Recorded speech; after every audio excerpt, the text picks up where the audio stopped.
안녕하십니까. 우리는 현재 프라드 미술관의 그림들을 살펴보고 있는데요.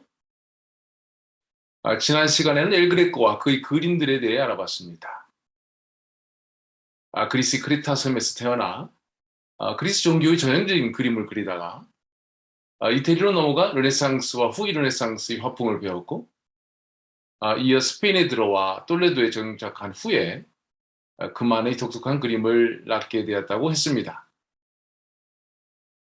특히 그의 그림은 조화 균형 그리고 안정이 아닌 구조와 불균형, 불안정과 변화를 역동적으로 표현하면서 특정한 순간들을 그려냈다고 했고요.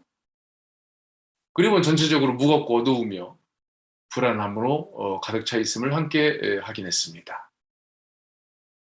이번 시간에는 프라도 미술관의 또 다른 화가 피터 폴 루벤스와 그의 작품들을 살펴보도록 하겠는데요. 엘 그레코가 그리스 출신이라면 루벤스는 프랑드르 지역의 화가니까 이들은 스페인 입장에서는 외국 화가라는 공통점을 갖고 있습니다. 그럼에도 불구하고 스페인, 특히 프라도 미술관의 이들의 영향은 대단히 큰데요. 물론 이들의 주요 작품들이 여기에 있는 것도 그 이유 중 하나죠. 먼저 엘 그레코의 그림과 비교하기 위해서 성가족이라는 같은 제목으로 그린 루벤스의 작품을 살펴보겠는데요. 두 작품의 분위기가 매우 다릅니다. 평화로워야 할 성가족의 내용에 엘 그레코는 예수의 불안한 앞날과 죽음을 내비하듯 성모를 비롯한 가족들을 걱정스러운 모습으로 그렸다면 로벤스는 그와 정반대의 그림을 그리고 있죠. 알려진 바대로 자신의 첫 번째 아내 이사벨 브란트와 자신의 아들 그리고 장모와 자신을 그림의 이 모델로 삼았다고 한다면 기독교인 입장에서는 매우 불경스러운 그림이 되겠는데요. 그렇지 않다면 성가족이라는 것 자체의 개념을 루벤스는 다르게 해석했다고도 볼 수 있겠습니다. 성가족이란 일반 가족에 대한 하나의 은유라고 생각하는 거 말입니다. 물론 미래의 사건을 예측하는 것 자체가 인위적일 뿐, 예수가 가족과 함께 있는 것 자체는 그야말로 즐겁고 평화로워야 한다는 게 정상이라면 루벤스의 그림을 이해할 수 있을 것 같습니다. 어쨌거나 엘 그레코가 르네상스를 접하면서도 크레타 섬에서부터 그에게 뿌리 깊게 자리 잡았던 기독교의 틀에서 벗어나지 못했다면 루벤스는 앞에서 언급한 이태리 르네상스와 북유럽의 르네상스를 공히 하나로 녹여내는 화가라고 말할 수 있을 것 같습니다. 앞에서 잠시 언급했지만 그는 처음 그림을 그릴 때부터 토비아스 베르하흐를 비롯해서 당시 유명했던 화가들로부터 그림을 배웠고 이태리로 가서 약 8년을 모으면서 이태리 르네상스, 특히 로마, 피렌체의 그림과 조각을 비롯해서 베네치아의 그림들을 접했다는 점에서 이태리 르네상스와 북유럽 르네상스를 온전히 혼합해서 루벤스만의 독특한 큰 탑을 세웠다고 평가해 볼 수 있겠습니다. 그는 종교적 주제를 다루기도 하고 고대 그리스 로마에서 가져온 내용도 그렸으며 왕을 비롯해 일반 사람들을 대상으로 그렸죠. 내용뿐 아니라 그림 자체도 두 가지가 혼합되고 있는데요. 이렇다 보니 기존의 그림에서 예수를 묘사할 때 매우 마르고 고통받는 모습이었다면 루벤스는 근육이 많고 생동감 있는 예수를 그려내기도 했습니다. 기독교에서 말하는 고난의 예수를 고대 그리스 로마의 신화 속 신들을 그리는 것처럼 그렸다는 것이죠. 그 행적을 보면 당시 유럽에서 가장 폭넓게 활동한 외교관이자 화가임을 알 수 있겠는데요. 그가 궁정화가의 지위를 부여받은 프랑드르, 즉 지금은 벨기에 지역을 비롯해서 이태리, 프랑스, 그리고 스페인 등을 종횡무진 움직였던 인물입니다. 스페인의 펠리피 4세로부터 요청을 받아 그의 초상화를 그렸고요. 프랑스의 앙리 4세로부터도 그 요청을 받아서 그림을 그렸죠. 각 왕실로부터 화가로 그리고 외교관으로 인정을 받았으니까 그의 활동 영역은 매우 컸다고 말할 수 있겠습니다.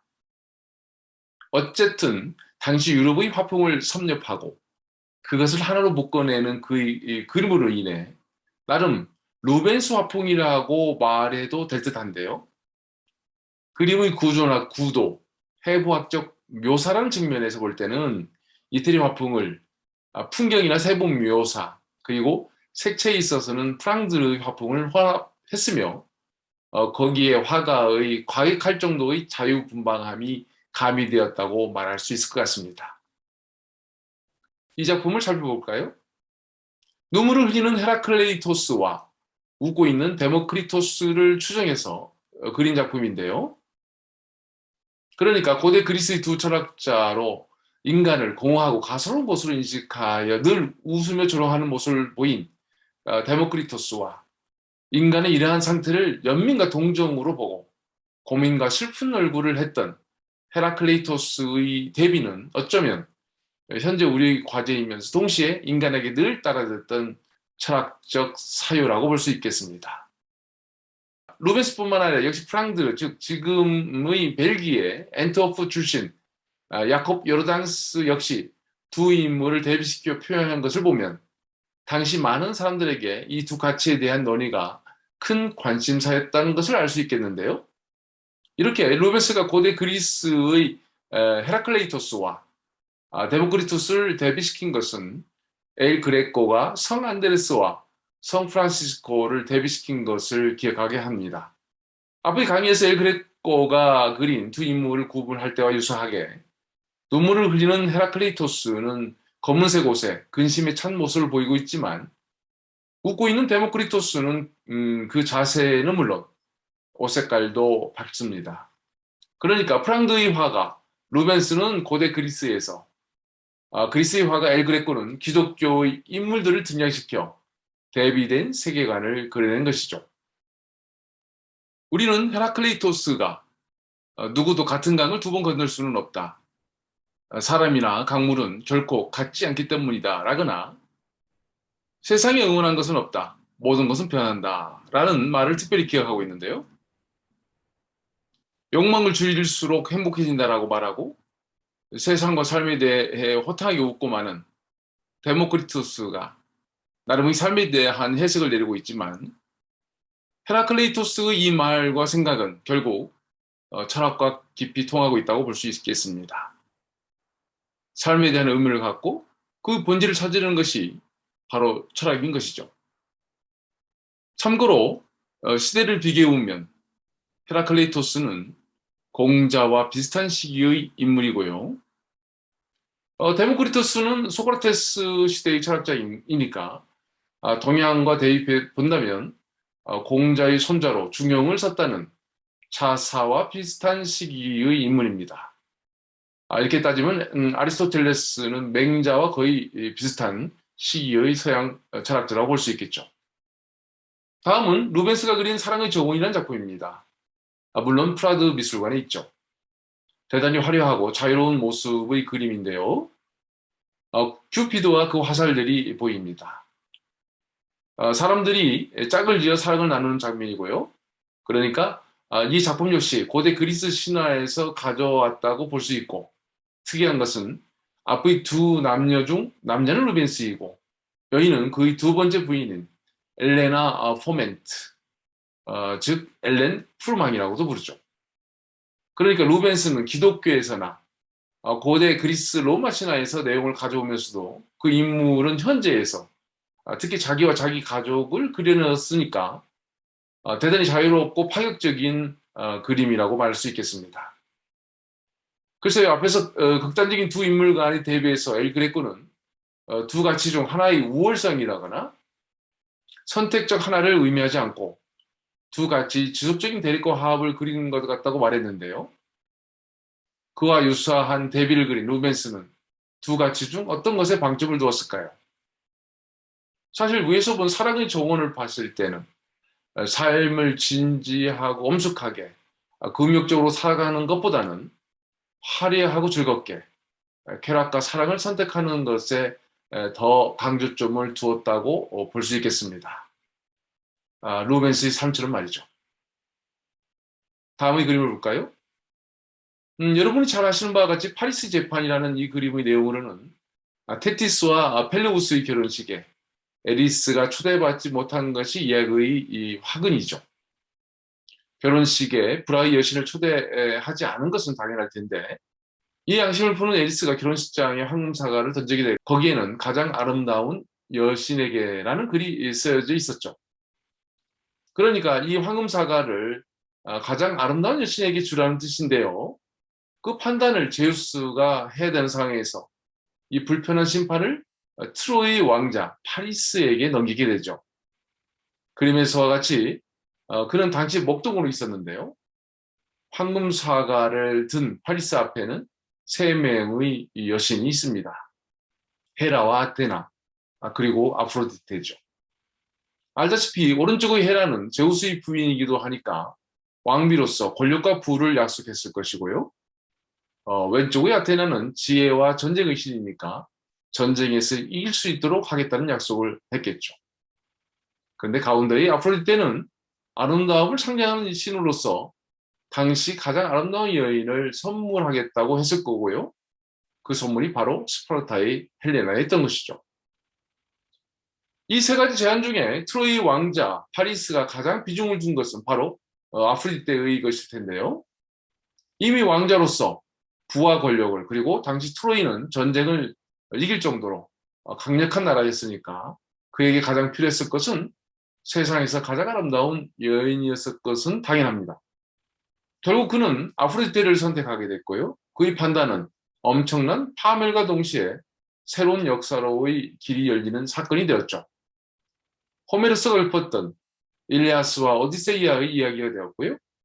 이후 로마 건국의 시조라고 일컬어지는 아이네이아스의 이야기로 이어지죠.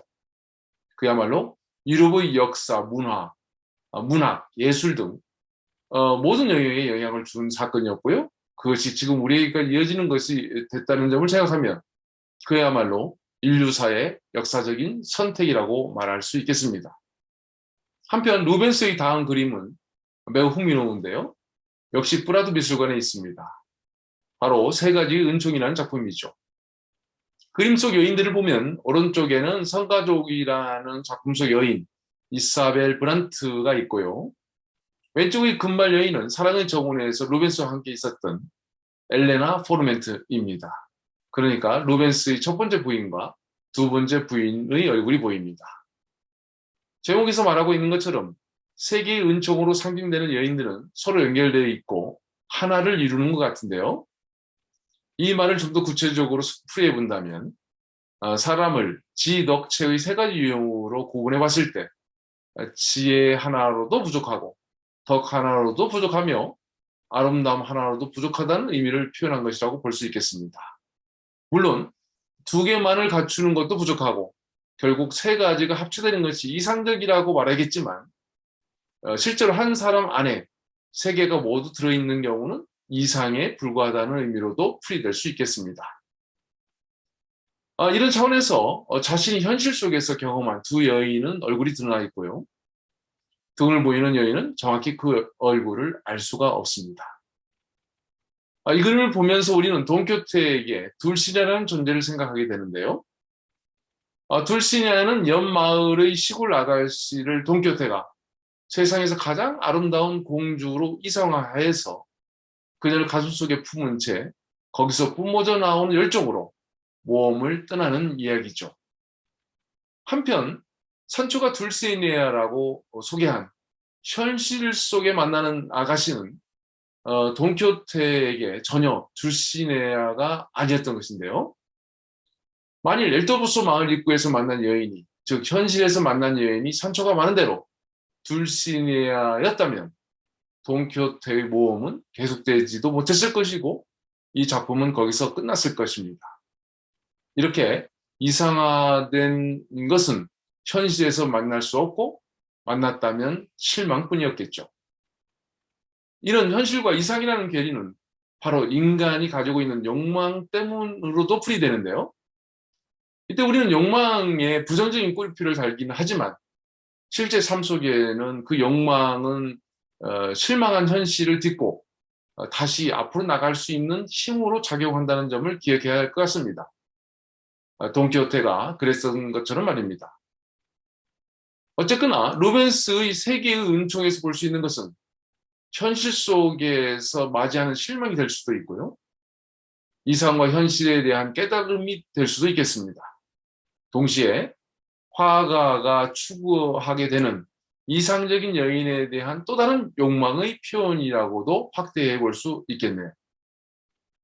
작품을 보면 보티첼리가 그린 프리마베라, 즉 봄이라는 제목 속의 세 여인을 생각하게 되는데요. 보티첼리의 신화적이고 전형적인 여인들의 모습과는 달리 루벤스는 현실 속 여인들, 특히 자신이 경험한 현실 속 여인들을 주인공으로 등장시켜 보다 실제적이고 살아있는 삶의 감정을 표현하고 있다고 볼 수 있겠습니다. 네, 루벤스는 대체적으로 부유하게 살면서 수많은 작품을 남겼는데요. 작품을 혼자 그린 것도 많지만 주문이 많다 보니 공동 작업을 통해 제작한 것들도 많습니다. 작품용 규모가 큰 것들도 많죠. 그 중에서도 이번 시간에는 프라도 미술관에 있는 루벤스의 작품들을 중심으로 살펴봤는데요. 앞에서도 언급했듯이 그는 당시 유럽의 화풍들을 모두 섭렵한 듯합니다. 구체적으로는 북유럽의 르네상스에 뿌리를 두고 있으면서도 이태리 르네상스를 통해 꽃을 피운 듯한데요. 이런 루벤스의 작품 중에 우리에게 특별한 의미를 주는 작품이 있습니다. 정확히 말해서는 두 작품인데요. 한 작품은 대생 형식으로 그린 조선 옷을 입고 있는 남자라는 작품이고요. 또 하나는 샌프란시스코 하비에르의 기적이라는 유화 작품입니다. 선우를 본다면 앞의 작품은 뒤의 작품을 그리기 위한 연습으로 그린 소묘화로 보이는데요. 글쎄요, 지금의 벨기에에 머물렀던 유럽의 이 유명한 화가가 어떻게 해서 이 동양인을 그렸을까요? 물론 루벤스가 지은 제목은 아니지만 제목에 조선옷이라고 붙여진 옷을 입은 이 동양인은 과연 조선인일까요? 네, 이와 관련해서는 별도로 루벤스 앞에 선 조선이라는 제목으로 강의를 했는데요. 제1강에서는 비센테 구한 그는 누구인가? 제2강에서는 스페인 땅을 밟은 최초의 조선인, 제3강에서는 이 그림 한 점, 제4강에서는 루벤스 앞에 선 조선인 등의 강의를 통해서 심층적으로 다루고 있으니 이 강의들을 참고해 주시기 바랍니다. 한편 세르반테스가 돈키호테 2권의 앞에 붙인 레보스 백작에게 바친 헌사에 중국 황제가 보낸 사절단에 대한 이야기를 바탕으로 구성한 세르반테스를 만난 조선인이라는 제목으로 제작한 6편의 강의도 함께 참고해 주시기 바랍니다. 네, 이번 시간에는 프라도 미술관에 있는 루벤스의 그림들을 살펴보는 시간을 가졌습니다. 감사합니다.